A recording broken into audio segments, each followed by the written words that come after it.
अस्सलाम वालेकुम, मेरा नाम डॉक्टर अवैस अनवर है और हम 2011 का पेपर डिस्कस कर रहे हैं। इसी को कंटिन्यू करते हैं।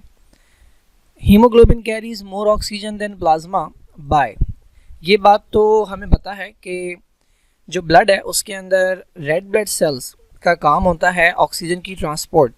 और क्यों कर सकते हैं ऑक्सीजन की ट्रांसपोर्ट? तो उसका रीज़न होता है कि उस रेड ब्लड सेल के अंदर एक अदद मॉलिक्यूल होता है that is known as haemoglobin. अच्छा, ऑक्सीजन सिर्फ और सिर्फ हीमोग्लोबिन पर ट्रैवल करके नहीं जाती, बल्कि रेड ब्लड सेल के बाहर जो लिक्विड है, यानी ब्लड का जो लिक्विड होता है जिसे हम प्लाज्मा कहते हैं, ऑक्सीजन उसके अंदर भी डिज़ोल्व होकर जाती है। जिस तरह पानी के अंदर ऑक्सीजन जो है वो डिज़ोल्व हो सकती है, बिल्कुल इसी तरह प्लाज्मा के अंदर भी होती है। लेकिन हीमोग्लोबिन के पास ज़्यादा एफिनिटी है या ज़्यादा एबिलिटी है to carry oxygen than plasma. अब इन्होंने नंबर पूछा हुआ है कि कितनी ज़्यादा एबिलिटी है, तो इसका आंसर है 70 टाइम्स। ये नंबर आपको आपकी बुक के अंदर मिल जाएगा। यानी अगर प्लाज्मा के अंदर एक ऑक्सीजन का मॉलिक्यूल जा रहा है तो हीमोग्लोबिन के ऊपर 70 ऑक्सीजन के मॉलिक्यूल जो है वो ट्रैवल कर सकते हैं। Bones of a skull are joined by. तो हमारे पास जो स्कल की बोन्स होती हैं, जो हमारा स्कल है उसकी जो बोन्स हैं वो एक दूसरे के साथ ज्वाइन होती हैं बाय द हेल्प ऑफ इनके दरमियान जो जॉइंट होता है वो एक ख़ास तरह का जॉइंट होता है जिस पर कोई मूवमेंट नहीं होती, तो इसे हम कहते हैं इमूवेबल जॉइंट। और इस इमूवेबल जॉइंट के लिए एक और वर्ड यूज़ किया जाता है that is known as fix joint. तो अगर मैं दिखाऊं आपको, ये हमारे स्कल की बोन्स हैं और ये एक बोन है और ये दूसरी बोन है, और इनके दरमियान जो आप ये जॉइंट देख रहे हैं, या इस बोन और इस बोन के दरमियान जो आप ये जॉइंट देख रहे हैं, ये ऐसे जॉइंट हैं। यूजुअली हमारा कॉन्सेप्ट ये है कि पहली बात तो जॉइंट वो होता है कि जहाँ पर दो या दो से ज़्यादा हड्डियाँ मिलती हैं, और यूजुअली लोगों का कॉन्सेप्ट होता है कि जॉइंट के ऊपर मूवमेंट होती है। लाइक आप अपना एल्बो जॉइंट देख लें, या आप अपना नी जॉइंट देख लें, या आप उंगलियों के जो जॉइंट है वो देख लें, तो आप वहाँ पर मूवमेंट कर सकते हैं। लेकिन देर आर सम जॉइंट्स के जिनके ऊपर कोई मूवमेंट नहीं होती, इन्हें हम फिक्स जॉइंट भी कहते हैं, इन्हें हम इमूवेबल जॉइंट भी कहते हैं। और इन्हीं स्कल के जॉइंट्स को एक और नाम भी दिया जाता है। चूँकि ये ऐसा लग रहा है कि सिया हुआ है, किसी ने सिलाई की हुई है, तो इन्हें हम सूचर्स भी कहते हैं। यहाँ पर ये वर्ड लिखा हुआ है सूचर, तो स्कल के जो जॉइंट हैं ये सूचर भी कहलाते हैं, ये फिक्स जॉइंट भी कहलाते हैं, और ये कहलाते हैं आपके इमूवेबल जॉइंट। स्लाइडिंग जॉइंट कहाँ पर होते हैं? स्लाइडिंग जॉइंट वो जॉइंट होते हैं कि जिसमें हड्डियाँ एक दूसरे के ऊपर स्लाइड करती हैं। आप अपनी अगर कलाई को घुमाएं चारों डायरेक्शन के अंदर, तो ये वाला जो जॉइंट है जो कि कार्पल्स बोन के अंदर होता है, जो कि रिस्ट के अंदर होती हैं, कलाई में होती हैं, ये जॉइंट जो है वो स्लाइडिंग जॉइंट कहलाता है। पिवट जॉइंट, पिवट जॉइंट के ऊपर रोटेशनल मूवमेंट होती है। अगर आप अपना हाथ बिल्कुल सीधा रखें और इस तरह से एक्ट करें जैसे कि आप बल्ब लगा रहे हैं, तो ये जो मूवमेंट हो रही है एल्बो जॉइंट के ऊपर, ट्विस्टिंग मूवमेंट जो हो रही है, या आप चाबी घुमा रहे हैं, तो ये जो मूवमेंट है ये बेसिकली पिवट जॉइंट के ऊपर होती है। अच्छा, हिंज जॉइंट, इसी एल्बो जॉइंट को बिल्कुल सीधा करें और इस तरह ये जो आपका फोर आर्म है उसे आर्म की तरफ लेकर आएँ। जैसे जो बॉडी बिल्डर्स होते हैं वो वेट लिफ्टिंग करते वक्त जो है वो वेट को उठाते हैं, तो ये जो आप जॉइंट बंद कर रहे हैं और खोल रहे हैं, ये बेसिकली हिंज जॉइंट है आपका, जो दरवाजे की तरह मूव कर रहा है एक एक्सिस के ऊपर, दो एक्सिस के ऊपर, सॉरी एक प्लेन के ऊपर। And the last joint is gliding joint. ये ग्लाइडिंग जॉइंट जो है ये बेसिकली आपके वर्टिब्रल कॉलम के अंदर पाया जाता है, जिसमें बोन्स जो है वो एक दूसरे के करीब आती हैं और दूर जाती हैं। जब आप पीछे की तरफ बेंड होते हैं तो बोन्स एक दूसरे के करीब आती हैं आपकी वर्टिब्री, और जब आप आगे की तरफ बेंड होते हैं तो बोन्स एक दूसरे से दूर जाती हैं। Okay, cytoplasmic localisation is a consequence of. अब इसको समझने से पहले ये चैप्टर नंबर 5 के अंदर जो है ये टॉपिक आपको मिल जाएगा, साइटोप्लाज्मिक लोकलाइजेशन। तो मैं बताता हूँ ये है क्या। पहले तो आप ये सारी टर्म समझ लें। ये हमारे पास स्पर्म है और ये हमारे पास एक ओवम है। ये दोनों जब मिलते हैं तो इस प्रोसेस को हम नाम देते हैं फर्टिलाइजेशन का। तो ये पहली टर्म आपको समझ आ गई, फर्टिलाइजेशन। फर्टिलाइजेशन के नतीजे में बनता है एक cell, and that cell is known as a zygote. Fertilisation के नतीजे में बनता है जाइगोट। अच्छा, अब जाइगोट चूँकि एक सेल है तो ये डिवाइड होने स्टार्ट होता है। एक सेल से बनते हैं हमारे पास दो सेल, दो सेल से फिर ये 4 बनते हैं, फिर ये 8 बनते हैं, फिर ये 16 बनते हैं, और उसके बाद एक बॉल बन जाती है। बहुत सारे सेल्स का एक मास सा बन जाता है, ball like mass. This stage is known as morula. और ये जो इतनी सारी डिवीजन्स हुई थी ना, कि 2 सेल बने थे, फिर 4 सेल बने थे, फिर 8 सेल बने थे, ये सारी डिवीजन्स कहलाती हैं क्लीवेज। ठीक है, अच्छा, ये जब सारे सेल्स बन जाते हैं उसके बाद ये तमाम सेल्स अपने आप को डिफरेंशिएट करते हैं या अरेंज करते हैं दो लेयर्स के अंदर। तो एक लेयर आप ये समझ लें, ये वाली एक लेयर हो गई, ठीक है, और एक लेयर जो है वो ये नीचे वाली हो गई। तो ये दो लेयर्स हो जाती हैं। जब ये दो लेयर और बीच में इनके दरमियान ये वाली एक स्पेस होती है, ये जो बीच में नज़र आ रही है दिस इज़ अ स्पेस। तो ये दो लेयर्स जो हैं ये सेल की मौजूद है और इनके दरमियान एक स्पेस है, ये वाला स्टेज कहलाता है ब्लास्टोला। उसके बाद क्या होता है, अच्छा ये जो दो लेयर्स हैं इनमें एक एक्टोडर्म होगी और एक एंडोडर्म होगी।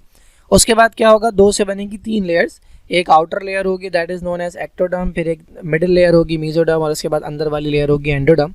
ये स्टेज कहलाता है गैस्ट्रोला। अब इन्होंने पूछा क्या है, इन्होंने पूछा है साइटोप्लाज्मिक लोकलाइजेशन जो होती है वो किस चीज़ का कॉन्सिक्वेंस है, यानी किस चीज़ के नतीजे में होती है। तो पहले तो मैं आपको सिर्फ जवाब बता दूं, जो लगा हुआ भी है आंसर वो है क्लेवेज। और अब मैं आपको समझाता हूँ कि ये है क्या।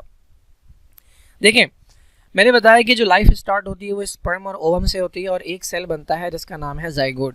इसी जाइगोट से आगे जाकर मेरे ट्रिलियंस ऑफ सेल्स बने, सारे सेल्स जो बने हैं वो इसी जाइगोट से बने, पूरी बॉडी के सेल्स इसी से बने, ठीक है, माइटोसिस से। अच्छा, अब मेरे हाथ के सेल मेरी आंखों के सेल से और मेरी आंखों के सेल मेरे हार्ट के सेल से और मेरे हार्ट के सेल मेरी इंटेस्टाइन के सेल से डिफरेंट क्यों हैं? जब इसके अंदर 46 क्रोमोसोम थे और मेरे हर सेल के अंदर, सारे सोमैटिक सेल्स के अंदर 46 क्रोमोसोम है, तो मेरा एक सेल मेरे दूसरे सेल से डिफरेंट क्यों है, स्ट्रक्चर में भी और फंक्शन में भी? तो उसका रीज़न है साइटोप्लाज्मिक लोकलाइजेशन। ऑल्दो सबके पास डीएनए सेम है लेकिन सबका पूरा डीएनए वर्क नहीं करता। फॉर एग्जांपल मेरे हार्ट का सेल, ये सपोज कर ले मेरे हार्ट का सेल है और ये इसके अंदर हम सपोज कर लेते हैं ये पूरा डीएनए है, ठीक है, इसको एक क्रोमोसोम में बना रहा हूँ मैं। आप समझ लें कि मेरे डीएनए के 4 हिस्से हैं टोटल, पूरे डीएनए के 4 हिस्से हैं टोटल। तो हार्ट के सेल में सपोज कर ले कि ये वाला डीएनए काम करेगा, ये बाकी डीएनए बंद होंगे, ये खुलेंगे ही नहीं हार्ट के सेल में, कभी भी नहीं खुलेंगे। अच्छा, अब ये मेरा है इंटेस्टाइन का सेल। तो इंटेस्टाइन के सेल के अंदर क्या होगा, ये मैं बहुत सिंप्लीफाई करके समझा रहा हूँ। इंटेस्टाइन के सेल के अंदर क्या होगा, इन 4 में से पहला हिस्सा बंद रहेगा, दूसरा हिस्सा खुलेगा और ये जो तीसरा चौथा हिस्सा है ये भी बंद रहेंगे। बिल्कुल इसी तरह मेरी आंखों के सेल के अंदर सपोज कर लें तीसरा हिस्सा खुल जाएगा, बाकी हिस्से बंद रहेंगे। तो हो क्या रहा है, ऑल्दो हर सेल के अंदर पूरा डीएनए मौजूद है, पूरे के पूरे क्रोमोसोम मौजूद हैं, 46 क्रोमोसोम, लेकिन वो सारा का सारा डीएनए फंक्शनल नहीं होता। किसी सेल के अंदर कोई डीएनए का पार्ट फंक्शन कर रहा होता है, किसी सेल के अंदर कोई डीएनए का पार्ट फंक्शन कर रहा होता है। फॉर एग्जांपल आपको पता है कि हर सेल के अंदर पूरा डीएनए और हमारा एक हार्मोन होता है जिसका नाम है इंसुलिन। ये इंसुलिन बनाने वाला डीएनए, इसका मतलब है हर सेल के अंदर होगा, लेकिन क्या हर सेल इंसुलिन बनाता है? नहीं। बॉडी का एक पार्ट है जिसका नाम है पेनक्रियाज, एक ऑर्गन है जिसका नाम है पेनक्रियाज, और उस पेनक्रियाज के अंदर भी, ये अगर पेनक्रियाज है तो पेनक्रियाज के अंदर भी बहुत सारे सेल्स होते हैं। उनमें से सिर्फ एक तरह के सेल्स होते हैं जिन्हें हम कहते हैं बीटा सेल। सिर्फ ये वो सेल्स हैं जो इंसुलिन बनाते हैं। तो सारे सेल्स के पास डीएनए मौजूद है लेकिन सिर्फ ये वाहिद सेल है पूरी बॉडी के अंदर, मतलब ये वाहिद टाइप के सेल्स हैं, एक टाइप के सेल्स हैं जो इंसुलिन बनाते हैं। ये किस रीज़न की वजह से होता है? ये होता है ड्यू टू साइटोप्लाज्मिक लोकलाइजेशन। अब ये साइटोप्लाज्मिक लोकलाइजेशन क्या भला है? तो ये हमारे पास ओवम है, ये ओवम का न्यूक्लियस है जिसके अंदर आधे क्रोमोसोम मौजूद है, ठीक है। अभी ये स्पर्म से मिला नहीं है, ये स्पर्म है।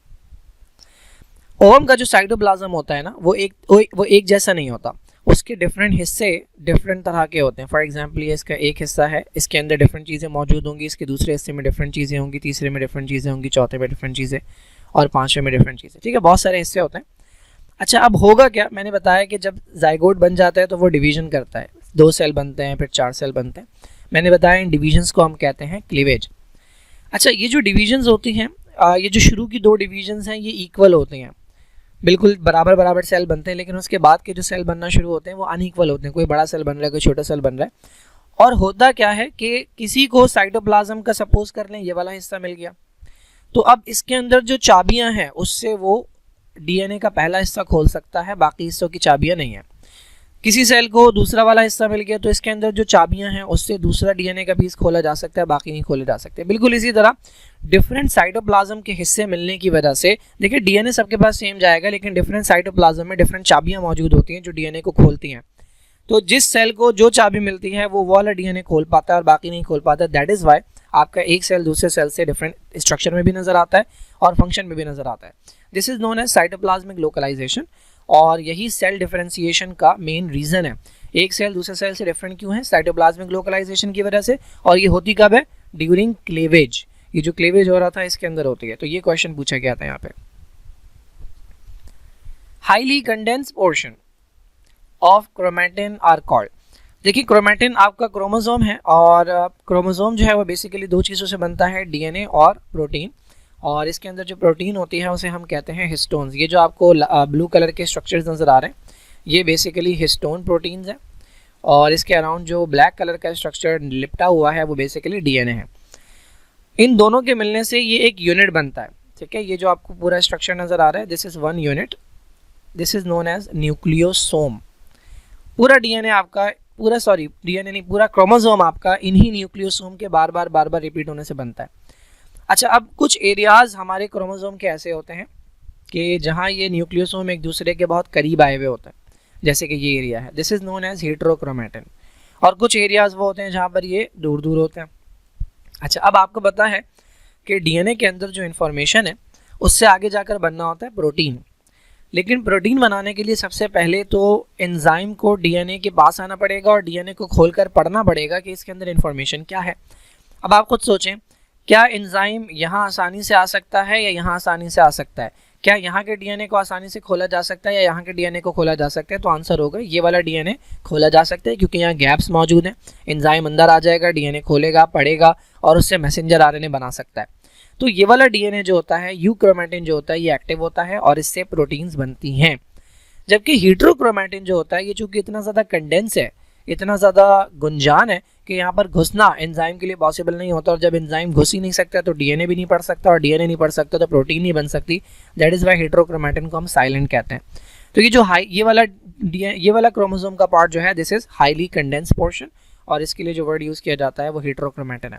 इसके ऑपोजिट जो लूजली कंडेंस होता है या जो गैप्स, जिसके अंदर गैप्स मौजूद होते हैं, स्पेसेस होती हैं, वो कहलाता है यूक्रोमैटिन। न्यूक्लियोसोम मैंने बता दिया। न्यूक्लियोसोम बेसिकली कहते हैं हिस्टोन और डीएनए का जो मिक्सचर है, हिस्टोन और डीएनए का जो एक कॉम्प्लेक्स बनता है उसको मिलाकर हम न्यूक्लियोसोम कहते हैं, और क्रोमोसोम पूरा इसी से मिलके बनता है। ये क्या है? Super coil. Super coil basically इस कंडीशन को कहते हैं। देखें, ये डीएनए है, ये हिस्टोन के अराउंड लिपटा, फिर ये हिस्टोन्स एक दूसरे के करीब आए, अब ये कॉइलिंग स्टार्ट हो रही है, ये और कॉइल हुआ, ये और कॉइल हुआ, और ये सुपर कॉइल हो गया। बहुत ज़्यादा कॉइलिंग की वजह से ये क्रोमोसोम की शक्ल इख्तियार करता है। The disease in which patient passed urine that rapidly turns black on exposure to air. यानी ये कह रहे हैं कि भाई एक पेशेंट है कि जिसने जब यूरिन पास किया तो जैसे ही वो हवा के कांटेक्ट में आया उसका कलर चेंज हो गया, वो ब्लैक हो गया। तो ये कौन सी बीमारी के अंदर होता है? तो चैप्टर नंबर 6 के अंदर आपको ये बीमारी मिल जाएगी, इसका नाम है एल्केप्टोन्यूरिया। दो बीमारियां हैं जो मिलती जुलती हैं थोड़ी सी नाम के हवाले से। एक है ये वाली बीमारी फिनाइलकीटोन्यूरिया और एक है एल्केप्टोन्यूरिया। मैं समझाता हूँ। हमारे पास एक तरह का अमाइनो एसिड होता है बॉडी के अंदर जिसका नाम है फिनाइलएलेनिन। तो फिनाइलएलेनिन को बॉडी कन्वर्ट करती है एक और अमाइनो एसिड के अंदर जिसका नाम है टायरोसिन। ये काम करता है एक एंजाइम जिसका नाम है फिनाइलएलेनिन हाइड्रोक्सिलेस। ठीक है, फिनाइलएलेनिन हाइड्रोक्सिलेस। ये जो टायरोसिन है ये आगे जाकर कन्वर्ट होता है मेलानिन के अंदर, और आपको पता है ये हमारा स्किन कलर जो है वो प्रोड्यूस करता है, यानी इसकी वजह से हमारा स्किन कलर होता है, पिगमेंटेशन जो होती है। और यही टायरोसिन जो है वो एक और कंपाउंड में कन्वर्ट होता है, इसका नाम भूल जाएं। फिर ये एक और कंपाउंड में कन्वर्ट होता है, इसका नाम याद रखें, जिसका नाम है होमोजेंटेसिक एसिड। फिर ये होमोजेंटेसिक एसिड एक और कंपाउंड में कन्वर्ट होता है, इसका नाम भूल जाएं, बस सिर्फ ये याद रखें। और ये आखिर में जाके कन्वर्ट होता है कार्बन डाइऑक्साइड और वाटर के अंदर। ठीक है, अब अगर किसी की बॉडी में ये वाला एंजाइम नहीं है, फिनाइलएलेनिन हाइड्रोक्सिलेज नहीं है, तो वो फिनाइलएलेनिन को तोड़ नहीं सकता, टायरोसिन में कन्वर्ट नहीं कर सकता। ये वाली बीमारी कहलाती है phenyl ketone urea. Phenyl ketone urea. इस बीमारी के अंदर होता यह है कि ये जो फिनाइलएलेनिन है जब ये कन्वर्ट नहीं होगा टायरोसिन में तो ये जमा होने लगेगा बॉडी में, और ये ब्रेन के अंदर भी जाकर जमा होता है, जिसकी वजह से ये कॉज करता है मेंटल रिटार्डेशन। अच्छा, जब फिनाइलएलेनिन जो है वो टायरोसिन में नहीं कन्वर्ट होगा और टायरोसिन से मेलानिन नहीं बनेगा तो स्किन की जो पिगमेंटेशन है, स्किन का जो कलर है वो डिक्रीज होने लगेगा, यानी लाइट होने लगेगा। तो ये जो बच्चे होते हैं ये लाइट स्किन कलर वाले होते हैं। ठीक है, अब आ जाए इस तरफ। मैंने कहा ये होमोजेंटिसिक एसिड जो है ये कन्वर्ट होता है इस मिलाइल एसिटो एसिटिक एसिड के अंदर। नाम भूल जाए इसका, बस होमोजेंटिसिक एसिड याद रखें, किसी चीज़ में कन्वर्ट हो रहा था। कौन कन्वर्ट कर रहा था? होमोजेंटिसिक एसिड ऑक्सीडेज, ये एंजाइम का नाम है। ये एंजाइम अगर किसी के अंदर नहीं होगा तो होमोजेंटिसिक एसिड कन्वर्ट नहीं हो पाएगा इसमें, और फिर वो टूट नहीं पाएगा कार्बन डाइऑक्साइड और वाटर में, तो ये चला जाएगा यूरिन के अंदर। और ये जैसे ही यूरिन के अंदर जाता है और ये यूरिन एयर के साथ कांटेक्ट में आता है तो ये ऑक्सीडाइज हो जाता है और ये कन्वर्ट हो जाता है, इसका जो कलर है वो चेंज हो जाता है, वो ब्लैक हो जाता है। ये बीमारी जो है जिसके अंदर होमोजेंटिसिक एसिड यूरिन के अंदर जाए और हवा के साथ कांटेक्ट में आने में ब्लैक हो जाए, दिस इज़ नोन एज एल्केप्टोन्यूरिया। तो यहाँ पर इसी बीमारी के हवाले से बात हो रही है। तो मैंने दोनों बीमारियाँ समझा दी, फिनाइलकेटोन्यूरिया भी और एल्केप्टोन्यूरिया भी। सिकल सेल एनीमिया एक ऐसी बीमारी है जिसके अंदर हीमोग्लोबिन एबनॉर्मल बनता है। क्या एबनॉर्मेलिटी होती है? एक अमाइनो एसिड जो है उसकी जगह दूसरा अमाइनो एसिड आ जाता है। हाँ, तो सिकल सेल एनीमिया के अंदर क्या होता है कि एक अमाइनो एसिड जो है, नॉर्मली हमारी हीमोग्लोबिन के अंदर एक अमाइनो एसिड होता है जिसका नाम है ग्लूटामिक एसिड, ये प्रोटीन के अंदर होता है। ये इसकी जगह एक दूसरा अमाइनो एसिड आ जाता है जिसका नाम है वेलिन। ठीक है, वेलिन। बस ये इतनी सी प्रॉब्लम होती है, इतनी सी म्यूटेशन की वजह से जो है ये बीमारी हो जाती है सिकल सेल एनीमिया, जिसकी वजह से जो सेल हैं वो अपना शेप इस नॉर्मल शेप से जो है वो ये वाला शेप कर लेता है, सिकल के जैसा। ठीक है, ये शेप कर लेते हैं और ये सेल जाके छोटी छोटी कैपिलरीज के अंदर फंस जाते हैं, फिर उन्हें ब्लॉक कर देते हैं, फिर वहाँ पे टूट जाते हैं, जिसकी वजह से खून की कमी हो जाती है, जिसे हम एनीमिया कहते हैं। अच्छा, हीमोफीलिया क्या है? हीमोफीलिया एक ऐसी बीमारी है जिसके अंदर ब्लड जो है वो क्लॉट नहीं होता। उसका रीज़न क्या है? ब्लड को क्लॉट करने के लिए एक तो सेल्स होते हैं जिन्हें हम कहते हैं प्लेटलेट्स। प्लेटलेट्स के अलावा कुछ हमारे पास और स्ट्रक्चर्स होते हैं जिन्हें हम कहते हैं, कुछ कंपोनेंट्स होते हैं हमारी बॉडी के अंदर जिन्हें हम कहते हैं क्लॉटिंग फैक्टर्स। ये प्लेटलेट्स के साथ मिलकर काम करते हैं। जैसे अगर आपको दीवार बनानी हो तो आप खाली ईंटें भी रखकर बना सकते हैं, लेकिन वो दीवार मजबूत नहीं होती, तो आप क्या करते हैं? दीवारों के दरमियान लगाते हैं सीमेंट। बिल्कुल इसी तरह जो प्लेटलेट मिलकर ब्लड को रोकने की कोशिश करते हैं वो इतना मजबूत नहीं होता, तो उनके साथ काम करने के लिए आते हैं कुछ और कंपोनेंट्स जिन्हें हम कहते हैं क्लॉटिंग फैक्टर्स। अच्छा, अब इनमें से एक क्लॉटिंग फैक्टर होता है क्लॉटिंग फैक्टर 8। अगर वो मिसिंग हो तो वो बीमारी हो जाती है हीमोफीलिया। ये मेल्स के अंदर बहुत कॉमन होती है एज़ कम्पेयर टू फीमेल्स। ये चैप्टर नंबर 8 के अंदर आपको मिल जाएगी और रीज़न भी उसका जो है वो वहाँ पर समझ आ जाएगा। ओके, नेक्स्ट क्वेश्चन देखते हैं। डिप्लोटीन जो है is the sub stage of, तो हमारे पास एक प्रोसेस है जिसका नाम है मियोसिस। मियोसिस के 2 स्टेजेस होते हैं, मियोसिस 1, मियोसिस 2। तो इन्होंने पूछा है कि भाई ये जो डिप्लोटीन है ये किस में आता है?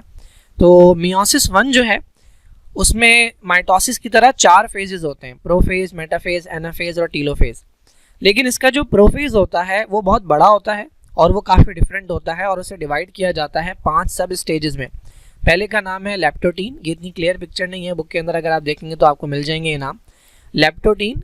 फिर आता है जाइगोटीन, फिर आता है पैकेटीन, फिर आता है डिप्लोटीन। तो नज़र आ गया हमें कि डिप्लोटीन जो है ये किसका सब स्टेज है? प्रोफेज 1 का। तो आंसर तो मिल गया हमें।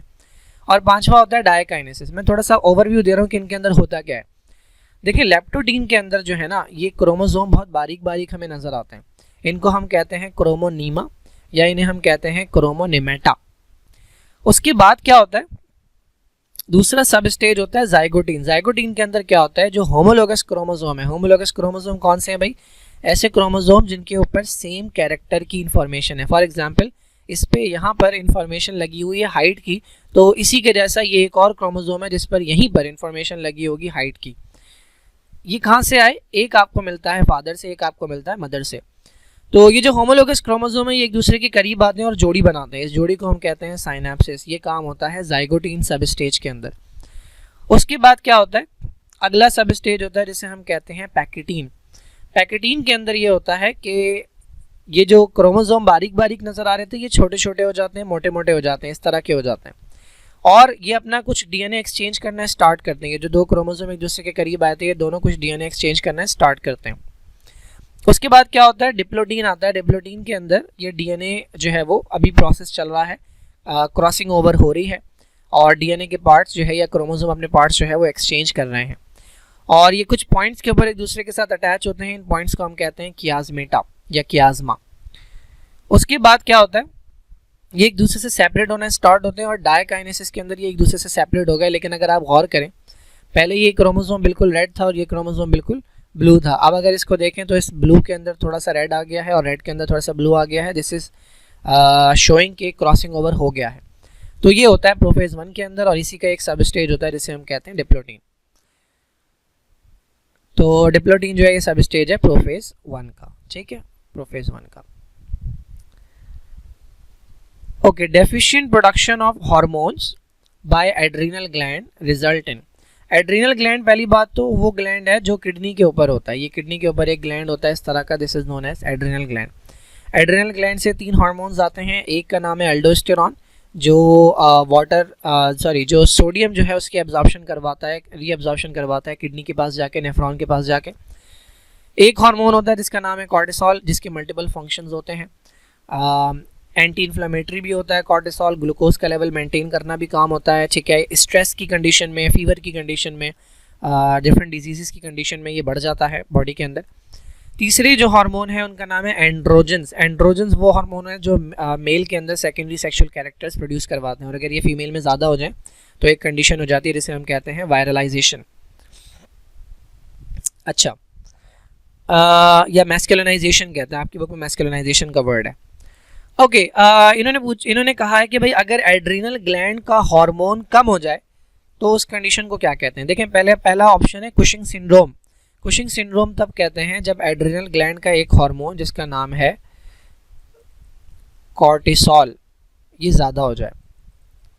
जब कॉर्टिसोल ज़्यादा हो जाता है तो इस कंडीशन को हम कहते हैं कुशिंग सिंड्रोम। एडिसन डिजीज़ वो कंडीशन है कि जिसके अंदर एड्रीनल ग्लैंड के हार्मोन्स जो हैं ये कम हो जाते हैं। तो ये हमारा राइट आंसर है। डायबिटीज़ मेलाइटस एक ऐसी कंडीशन है जिसके अंदर इंसुलिन कम होता है। इंसुलिन जो पेनक्रियास से आता है, या तो ये कम हो जाता है या ये होता है लेकिन ये अपना काम नहीं कर रहा होता। तो ये हमारा आंसर नहीं है। गॉइटर जो है ये ऐसी कंडीशन है जो आयोडीन की कमी की वजह से होती है, जिसके अंदर आपकी जो नेक है उसमें जो थायराइड ग्लैंड है उसका साइज़ बड़ा हो जाता है। एपिलेप्सी एक ऐसी कंडीशन है जिसके अंदर बार बार झटके लगते हैं, रिकरेंट सीजर्स होते हैं, बार बार झटके लगते हैं बॉडी में, और ये ब्रेन के अंदर एब्नॉर्मल इलेक्ट्रिकल एक्टिविटी की वजह से होता है। All of the following are sexually transmitted diseases except, वो तमाम बीमारियां, यहाँ पर सारी बीमारियां जो हैं वो सेक्सुअली ट्रांसमिटेड होती हैं, यानी सेक्सुअल कॉन्टैक्ट से फैलती हैं सिवाय एक के। तो ये 4 बीमारियां जो यहाँ पर लिखी हुई हैं, ये और ये आपको चैप्टर नंबर 4 के अंदर मिल जाएंगी, इसी हेडिंग के अंदर, सेक्सुअली ट्रांसमिटेड इन्फेक्शंस के अंदर। तो ये 4 बीमारियां जो हैं ये इसी तरीके से फैलती हैं सेक्सुअल कॉन्टैक्ट से। अल्जाइमर एक ऐसी बीमारी है जो पहली बात तो फैलती ही नहीं है, एक पेशेंट से दूसरे पेशेंट में नहीं जाती। ये एक ऐसी बीमारी है कि जिसके अंदर ब्रेन के कुछ पार्ट्स जो हैं वो डिजेनरेट हो जाते हैं, जिसकी वजह से पेशेंट को डिमेंशिया हो जाता है, भूलने की बीमारी हो जाती है। तो ये अल्जाइमर है, ठीक है। बाकी सारी जो हैं ये सेक्सुअली ट्रांसमिटेड डिजीज़ है, सेक्सुअल कॉन्टैक्ट से फैलती हैं। इनके ऊपर डिटेल में मैं किसी टॉपिक के अंदर बात करूँगा। Okay, the producers of pond ecosystem includes. Pond ecosystem जो है ये ठहरे हुए पानी का एक ठहरे हुए पानी की एग्जांपल है, तो जिसे हम स्टैटिक वाटर भी कहते हैं। एक रनिंग वाटर होता है और एक स्टैंडिंग वाटर या स्टैटिक वाटर होता है। तो पहली बात तो प्रोड्यूसर वो होते हैं जो अपना फूड जो है वो खुद प्रिपेयर करते हैं। तो इनमें से आपने ढूंढना है कि वो कौन सा, पहली बात तो प्रोड्यूसर ढूंढ लें। तो हमें पता है फंजाई अपना खाना खुद नहीं बनाते, बैक्टीरिया जो हैं इनमें से कुछ हैं जो अपना खाना खुद बनाते, लेकिन ज़्यादातर बैक्टीरिया खुद नहीं बनाते। जू का मतलब होता है एनिमल, तो ये भी हमारा ऑप्शन नहीं होगा। फाइटो का मतलब प्लांट होता है, तो ये फाइटोप्लैंक्टन बेसिकली। एल्गी होते हैं, बहुत छोटे माइक्रोस्कोपिक एल्गी होते हैं जो पॉन्ड इकोसिस्टम के अंदर पाए जाते हैं, और ये वहाँ पर फूड की प्रोडक्शन का काम करते हैं। ये अपने लिए भी फूड बनाते हैं और फिर इन्हीं के ऊपर ये जू प्लैंक्टन जो है ये इन्हीं को खाते हैं, और इस तरह से पॉन्ड इकोसिस्टम चलता है। ये इनकी डायग्राम है, ये जो आपको छोटे छोटे से नज़र आ रहे हैं ये बेसिकली ये फाइटोप्लैंक्टन्स हैं। द लास्ट क्वेश्चन इस वीडियो का वो ये है कि एरिथ्रोब्लास्टोसिस फेटालिस कब होती है। अच्छा, ये चैप्टर नंबर 8 के अंदर आपको मिल जाएगी बीमारी, जेनेटिक्स के चैप्टर के अंदर, सेकेंड ईयर की बुक के अंदर। एरिथ्रोब्लास्टोसिस फेटालिस जो है ये एक ऐसी बीमारी है, ये तब होती है जब मदर का ब्लड ग्रुप RH नेगेटिव हो, कोई भी negative, A negative, B negative, AB negative या O नेगेटिव, और फादर का ब्लड ग्रुप जो हो वो पॉजिटिव हो, कोई भी positive, A positive, B positive, AB positive या O पॉजिटिव, ठीक है। याद रखें, मदर का नेगेटिव और फादर का पॉजिटिव। तो अब इस कंडीशन के अंदर होता क्या है कि इनका जो पहला बच्चा होता है उसके अंदर ये बीमारी नहीं होती। जब वो पैदा हो जाता है तो यूजुअली ये होता है कि पैदाइश के वक्त थोड़ा बहुत ब्लड जो है वो मिक्स हो जाता है मदर का और बेबी का। तो अब ये जो बेबी का ब्लड है ये जब मदर की बॉडी के अंदर चला जाता है तो मदर चूँकि RH नेगेटिव है, यानी मदर के पास RH एंटीजन नहीं है, जिसके पास जो एंटीजन नहीं होती वो उसके खिलाफ एंटीबॉडी बनाता है। तो मदर के पास एबिलिटी है कि ये बना सकती है RH के खिलाफ एंटीबॉडी बना सकती है। अभी तक ये नहीं बना रही थी, लेकिन जब पहले बेबी की पैदाइश हुई तो ब्लड की मिक्सिंग की वजह से अब इसने बनाना शुरू कर दी एंटीबॉडीज़। अब जब इसका नेक्स्ट बेबी होगा और वो भी पॉजिटिव हुआ तो इस कंडीशन में ये होगा कि ये जो एंटीबॉडीज़ बनी हैं ये प्लेसेंटा को क्रॉस करके जाएंगी और बेबी के जो रेड ब्लड सेल्स हैं उन्हें डिस्ट्रॉय कर देंगी, जिसकी वजह से बेबी जो है उसके अंदर सीवियर एनीमिया हो जाता है, खून की कमी हो जाती है, जिस कंडीशन को हम कहते हैं एरिथ्रोब्लास्टोसिस फेटालिस। यहाँ पर अगर आप देखें तो ये मदर का ब्लड ग्रुप है RH नेगेटिव, हम सपोज कर लेते हैं A नेगेटिव है, ठीक है, वैसे कोई भी हो लेकिन हम सपोज कर लेते हैं A नेगेटिव। फादर का ब्लड ग्रुप जो है वो था RH पॉजिटिव। चूँकि RH पॉजिटिव जो है ये डोमिनेंट है तो ज़्यादा चांसेस है कि बच्चे का ब्लड ग्रुप भी क्या होगा, RH पॉजिटिव। तो जो फर्स्ट फीटस है इसका ब्लड ग्रुप भी RH पॉजिटिव है।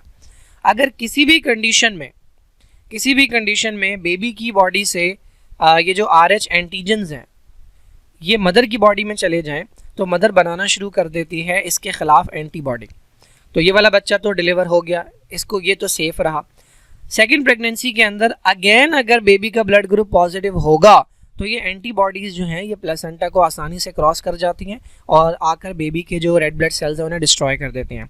याद रखें अगर बेबी का ब्लड ग्रुप हुआ नेगेटिव तो बेबी को कोई प्रॉब्लम नहीं होगी, क्योंकि बेबी भी नेगेटिव है और बेबी नेगेटिव है तो RH एंटीजन है ही नहीं। देखें ये रेड ब्लड सेल है और ये RH एंटीजन है और ये इसके खिलाफ एंटीबॉडी है, ठीक है।